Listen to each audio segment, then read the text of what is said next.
Looking for a great way to record yourself, your screen, or do both? Try Screencastify. Screencastify is an extension for Google Chrome. First, you'll need to install Screencastify.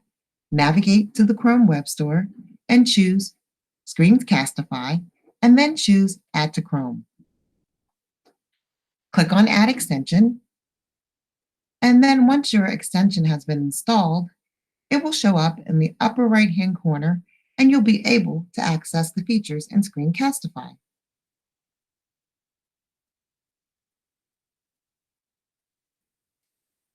Now that I've installed Screencastify, I can click on the icon,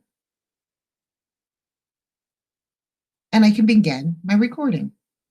If it's the first time you've set up Screencastify, it'll ask you to do some setups. I'm going to choose Sign in with Google, and I'm going to use my district account. Once I've signed up, I'll have to do a few more things to set up Screencastify. First, I need to give access to the camera and microphone and choose if I want to have drawing and annotation tools. In this case, I'm going to choose both. Then I click on Next, and I click Allow. Now we're ready to get started using Screencastify.